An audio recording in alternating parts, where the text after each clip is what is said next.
Hello students, आज हम discuss करने वाले हैं बेसिकली इंडियन इकोनॉमी का चैप्टर 2 का पार्ट फर्स्ट, जिसमें हम डिस्कस करेंगे कि कैसे इंडिया ने अपनी ग्रोथ को स्टार्ट किया, कैसे उसने प्लानिंग कमीशन को सेटअप किया और कैसे उसने अपने 5 ईयर प्लान्स को लॉन्च किया। तो चलिए शुरू करते हैं। मेरा नाम है रविकेश श्याम और आप देख रहे हैं इकोनॉमिक्स की 95 प्लस सीरीज।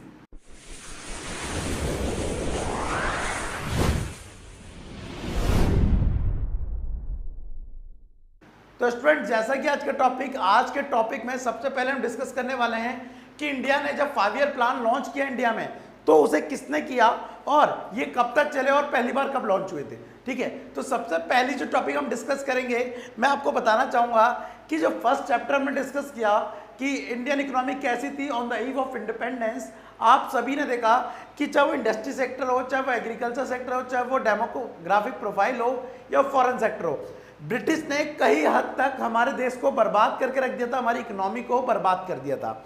अब जरूरत थी अपनी इकोनॉमी को आगे ले जाने की, अपनी ग्रोथ करने की फ्रीडम के बाद। तो जब सभी लोगों से डिस्कशन किया गया कि भाई हमें देश की ग्रोथ करनी है, क्या करना है, तो अलग अलग लोगों ने अलग अलग राय दी। किसी ने कुछ कहा, किसी ने कुछ कहा, किसी ने कुछ कहा। अब होता क्या था, अगर हमें प्लानिंग करनी है, अगर हमें ग्रोथ करनी है, तो हम सारी चीज़ों पर तो काम नहीं कर सकते। इन दैट केस हमने क्या किया, हमने कहा एक काम करते हैं, पहले एक प्लानिंग कमीशन बनाओ, मीन्स एक अलग से ऑर्गेनाइजेशन बनाओ जिसका काम ही क्या होगा, प्लानिंग करना। तो 1950 में, कब, 1950 में प्लानिंग कमीशन को बनाया गया। कब, 1950 में, जिसका काम क्या था कि वो देश की ग्रोथ के लिए क्या करेगी, प्लान करेगी कि कैसे करना है और कौन कौन सी चीज़ों को करना है। दूसरा, प्लानिंग कमीशन ने एक चीज़ लॉन्च की, 5 ईयर प्लान। उन्होंने बोला कि कुछ भी अनसर्टेन टाइम के लिए नहीं होगा, मीन्स पहले उसे ऑब्जेक्टिव बना लो कि आने वाले 5 साल में ये करेंगे, जब वो 5 साल कंप्लीट हो जाएंगे उसके बाद 5 साल में ये करेंगे। ऐसे क्या होगा, हमारे पास उसको कंट्रोल करने के लिए, ये पता लगाने के लिए कि हमने जो सोचा था वो हुआ या नहीं, ये देखने के लिए हमारे पास स्टैंडर्ड होंगे। ठीक है, तो उन्होंने क्या बनाया, 5 ईयर प्लान बनाया। किसने, प्लानिंग कमीशन ने। आपको ये जानकारी के लिए बता दूं, प्लानिंग कमीशन 1950 में बना था और ये 2015 तक काम करता रहा। लेकिन 2015 में इस संस्था को बंद करके नई संस्था को उजागर किया गया, जिसका नाम रखा गया नीति आयोग, जो कब स्थापित हुआ, 2015 में। तो अगर मैं करंटली बोलूं तो आज की डेट में प्लानिंग कमीशन नहीं रहा, योजना आयोग नहीं है। आज के डेट में कौन चल रहा है, नीति आयोग चल रहा है। चलिए आगे बढ़ते हैं।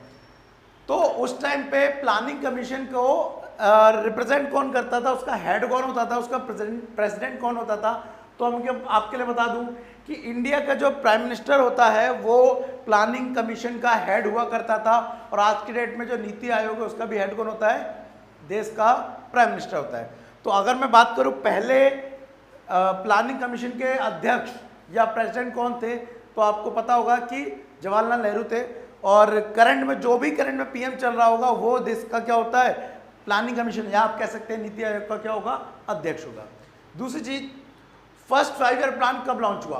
फर्स्ट 5 ईयर लॉन्च हुआ था 1 अप्रैल 1951 में, 1951 में 1 अप्रैल को। और आपको बता दूं कि जो 5 ईयर प्लान होते हैं वो 5 साल तक चलते हैं।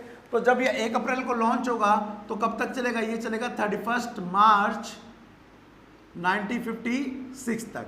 अगर मैं सेकंड 5 ईयर प्लान की बात करूं तो वो चला 1 अप्रैल 1956 से कब, 31 मार्च 1961। मीन्स जो हर 5 ईयर प्लान बनता था वो आने वाले 5 सालों के लिए बनता था। अब आप कहेंगे कि क्या सारे 5 ईयर प्लान 5 साल तक चले, तो मैं कहूँगा जी नहीं। कुछ 5 ईयर प्लान बीच में लटक गए, वो 1 साल तक चले। कुछ 5 ईयर प्लान ऐसे होंगे जो 3 साल तक चले। तो आपकी बुक में एक लिस्ट दी हुई है कि 1951 से लेके अब तक 2017 तक कितने 5 ईयर प्लान लॉन्च हो चुके हैं और उनकी टाइमिंग क्या थी और उनके ऑब्जेक्टिव क्या थे। अब सबसे इंपॉर्टेंट चीज, हमने 5 ईयर प्लान बना लिए। उस 5 ईयर प्लान में हमें क्या करना था, अपनी इकोनॉमी को प्लान करना था कि हमें अपनी इकोनॉमी को कैसे आगे बढ़ाना है। तो उसके लिए हमने एक टर्म डाली, क्या, इकोनॉमिक प्लानिंग। इकोनॉमिक प्लानिंग, अब ये इकोनॉमिक प्लानिंग क्या होती है, देखिए डेफिनेशन में लिखी हुई है, समझते हैं। इकोनॉमिक प्लानिंग का मतलब है, it means utilisation of country resources in different development activities in accordance with national priorities. जिसका मतलब क्या है, हमारी कंट्री के जो रिसोर्सेज हैं, हमारी कंट्री में जितने भी रिसोर्सेज हैं डेवलपमेंट के लिए, उन सभी को ऐसे यूटिलाइज करना है कि हम अपनी डेवलपमेंट एक्टिविटी कर सके, जिससे हमारे देश की क्या होगी, ग्रोथ होगी। और किसको ध्यान में रखते हो, हमारी नेशनल प्रायोरिटीज को ध्यान में, कि कौन सी पहले जरूरत है। अब जरूरत है मान लो एग्रीकल्चर सेक्टर को सुधारने की और आप सर्विस सेक्टर को ग्रोथ करे जा रहे हैं, तो ये बात नहीं होगी। आपको पहले किसको सुधारना पड़ेगा, एग्रीकल्चर सेक्टर को सुधारना पड़ेगा। तो ये था इकोनॉमिक प्लानिंग क्या होता है, मैंने आपको बताया। चलिए अब डिस्कस कर लेते हैं इसका नेक्स्ट पार्ट, जो कि है कि अगर हमने इकोनॉमिक प्लानिंग की अपनी कंट्री में, तो उसके बाद चलो समझ आ गया इकोनॉमिक प्लानिंग करना जरूरी है, लेकिन अब समझ लेना जरूरी है कि हमारी इकोनॉमी किस टाइप की है। सबसे पहले तो यही समझ लेना चाहिए कि इकोनॉमी क्या होती है, उसके बाद ये समझ लेना चाहिए कि पूरे वर्ल्ड में कितने टाइप की इकोनॉमी होती है, और फिर ये समझेंगे कि इंडिया में कौन सी इकोनॉमी है। तो सबसे पहले एक सिंपल सा टॉपिक आ रहा है, need for planning in India. हमें क्यों जरूरत पड़ी इंडिया में इकोनॉमिक प्लानिंग करने की। देखिए मैंने जैसा कि आपको बता दिया कि जब अंग्रेजों ने हमें आज़ादी दी, मीन्स जैसे हमने अंग्रेजों से फ्रीडम ली, हमारी जो इकोनॉमी तो बिल्कुल स्टैग्नेंट थी, मीन्स रुकी हुई थी, इसमें कोई भी ग्रोथ नहीं हो रही थी। Even agriculture sector, industry sector, foreign sector, service sector, सब बिल्कुल पूरी तरह से क्या हो रखे थे, बर्बाद हो रखे थे। तो अब तीनों की ग्रोथ करने के लिए या अपने देश के जीडीपी को बढ़ाने के लिए जरूरत थी कि उसको क्या की जाए, प्लानिंग की जाए। तो इसलिए हमें क्या करनी पड़ी, इकोनॉमिक प्लानिंग करनी पड़ी। अब उसके बाद आ रही है टाइप्स ऑफ इकोनॉमी समझने के लिए। तो सबसे पहले टाइप्स ऑफ इकोनॉमी जानने से पहले आपको पता होना चाहिए कि इकोनॉमी क्या होती है। देखिए आप और मैं या हमारे पेरेंट्स या कोई भी, वो इसी इकोनॉमी में कमा रहे हैं और खा रहे हैं, सिंपल वर्ड में बोलेंगे, ठीक है। तो कमाना, खाना, खर्च करना, इस एक इसके लिए एक सिंगल वर्ड है, वो है लिविंग, अर्न करना। तो इकोनॉमी एक ऐसा सिस्टम है जहां पर लोग अपनी लिविंग अर्न करते हैं, सिंपल सी डेफिनेशन। अब कितनी तरह की इकोनॉमी होती है, तो आपकी जानकारी के लिए बना दूं कि टोटल जो वर्ल्ड में है वो 3 तरह की इकोनॉमी होती है। सबसे पहली इकोनॉमी होती है कैपिटलिस्ट, दूसरी सोशलिस्ट और लास्ट है मिक्स इकोनॉमी। तो सबसे पहले कैपिटल इकोनॉमी की बात कर लेते हैं। देखिए कैपिटल इकोनॉमी क्या होती है, कैपिटल इकोनॉमी को आप प्राइवेट इकोनॉमी भी कह सकते हैं, जहां पर गवर्नमेंट का ज़्यादा कोई इंटरफेयर नहीं होता, वो लॉ एंड ऑर्डर और डिफेंस पे ध्यान रखती है, बाद बाकी प्रोडक्शन पर ध्यान कौन रखता है, मार्केट फोर्सेस। अब ये मार्केट फोर्सेस क्या होते हैं, मार्केट फोर्सेस का मतलब है डिमांड एंड सप्लाई। जो आपको बनाना है बनाओ, जो आपको बेचना है बेचो, जो आपको खरीदना खरीदो, आपके लिए गवर्नमेंट उसमें कोई इंटरफेयर नहीं करेगी। यहाँ पर सोशल वेलफेयर को तवज्जो नहीं दी जाती, यहाँ पर प्रॉफिट मैक्सिमाइजेशन को प्रेफरेंस दिया जाता है, ध्यान दिया जाता है। तो ये जो इकोनॉमी है वो कहाँ पाई जाती है, अमेरिका में पाई जाती है। वही अगर हम दूसरी तरह की इकोनॉमी की इसके जस्ट अपोजिट बात करें, सोशलिस्ट इकोनॉमी, तो वो इकोनॉमी ऐसी है जहां पर पूरा का पूरा कंट्रोल किसका होता है, गवर्नमेंट का होता है। आपने माइक्रो इकोनॉमिक्स में पढ़ा होगा, what to produce, how to produce, whom to produce, ये सेंट्रल प्रॉब्लम है। तो what to produce, how to produce और हुम टू प्रोड्यूस, अगर ये डिसीजन प्राइवेट इकोनॉमी ले रही है तो उसे कैपिटल इकोनॉमी बोलेंगे।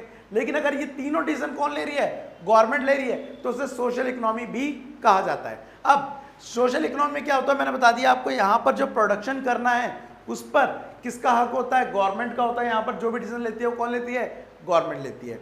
और दूसरा इसका एग्जाम्पल क्या है, इसका एग्जाम्पल है चाइना या रशिया। अच्छा, इस कंट्री में, इन इकोनॉमी में सोशल वेलफेयर को ज़्यादा ध्यान दिया जाता है बजाय प्रॉफिट मैक्सिमाइजेशन के, क्योंकि यहाँ पे कंट्रोल किसका होता है, गवर्नमेंट का। अब जब इंडिया आज़ाद हुआ था तो डिस्कस हुआ कि भाई इंडिया में कैपिटल इकोनॉमी रखनी चाहिए या सोशलिस्ट। अगर हम कैपिटल करते तो बहुत ज़्यादा प्राइवेट हो जाता, हमारे देश में गरीबी बहुत ज़्यादा थी, तो वो एडजस्ट नहीं कर पाते मार्केट फोर्सेस के साथ, और उनके लिए वो महंगाई बहुत ज़्यादा हो जाती। अगर हम सोशलिस्ट करते तो रिस्ट्रिक्शन बहुत ज़्यादा हो जाती। तो हमने क्या करा, इन दोनों का मिक्स अपनाया, और थर्ड इकोनॉमी जो बोली गई उसे क्या बोला गया, मिक्स इकोनॉमी। इस इकोनॉमी में क्या होता है, जो डिसीजन होते हैं, what to produce, how to produce, whom to produce, ये दोनों सेक्टर मिलकर लेते हैं। मीन्स गवर्नमेंट भी लेती है और मार्केट फोर्सेस जिसको हम प्राइवेट सेक्टर कहते हैं वो भी लेते हैं। लेकिन कहीं ना कहीं यहाँ पे जो प्राइवेट सेक्टर है वो किसके अंडर काम करता है, गवर्नमेंट के अंडर काम करता है। इसका एग्जाम्पल हो गया आपका इंडिया, पाकिस्तान। यहाँ पर कौन सी इकोनॉमी पाई जाती है, मिक्स इकोनॉमी पाई जाती है। क्लियर है। तो आपको समझ आ गया होगा इकोनॉमी कितने तरह की होती है, 3 तरह की होती है। इसकी मेरिट और डीमेरिट आप याद कर लेना, तीनों इकोनॉमी की इंपॉर्टेंट है, और साथ ही फीचर्स भी पढ़ लेना। अब एक लास्ट टॉपिक और यहाँ पे आ रहा है आज के पार्ट के लिए, कि जो प्लानिंग है वो 2 तरह की होती है, डायरेक्टिव एंड कॉम्प्रिहेंसिव। बुक में ये टॉपिक पहले दिया था, ये बाद में दिया था, लेकिन अगर आपको ये समझ नहीं आएगा इकोनॉमी के टाइप, तो आपको ये वाली प्लानिंग समझ नहीं आती, इसलिए मैंने इसको पहले समझाया, इसको मैं बाद में समझा रहा हूँ।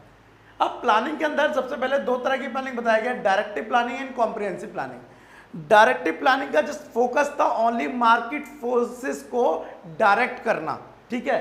मार्केट फोर्सेस कौन से होता है, मैंने बताया आपको भी, डिमांड और सप्लाई। मींस जो डायरेक्टिव प्लानिंग थी कहीं ना कहीं उसका जो ऑब्जेक्टिव था वो प्राइवेट इकोनॉमी कैपिटलिस्ट इकोनॉमी को बढ़ावा देना था। वहीं जो कॉम्प्रिहेंसिव प्लानिंग थी, कॉम्प्रिहेंसिव प्लानिंग में गवर्नमेंट का रोल ज़्यादा होता है, डायरेक्टिव प्लानिंग में गवर्नमेंट का रोल कम होता है। तो कॉम्प्रिहेंसिव प्लानिंग में गवर्नमेंट पार्टिसिपेट करती है किसमें, growth and development of the nation में। यहाँ पर वो डिसाइड करती है कि कैसे ग्रोथ होगी, क्या हम एक्टिविटी करेंगे, क्या एक्टिविटी नहीं करेंगे। ठीक है, सो इसे बोलते हैं कॉम्प्रिहेंसिव प्लानिंग। तो होपफुली आपको आज के टॉपिक में बहुत सारी बातें क्लियर हुई होंगी। इससे रिलेटेड अगर आपको लग रहा है कि आपका कोई टॉपिक छूट गया है तो प्लीज़ मुझे कमेंट्स बॉक्स में बताना। और आपको ये बताइए, एक क्वेश्चन मैंने वैसे पूछा हुआ था कि करंट में जो नीति आयोग के अध्यक्ष हैं वो कौन है। ठीक है, आपको कमेंट करके बताना है। ठीक है, अगर आपको पता है नीति आयोग के अध्यक्ष या president of NITI Aayog current में हमारे देश का कौन है। साथ ही अगर आपको इससे रिलेटेड अगर कोई भी डाउट रह जा रहा है, कोई भी सजेशन लग रहा है तो वो भी कमेंट बॉक्स में लिख देना। और इसके अलावा आपके जो रीडिंग नोट्स हैं वो आपको नीचे डिस्क्रिप्शन में मिल जाएंगे, वो भी मिल जाएंगे। ठीक है, तो मिलते हैं अगले पार्ट में। आज के लिए thank you, tata and bye bye.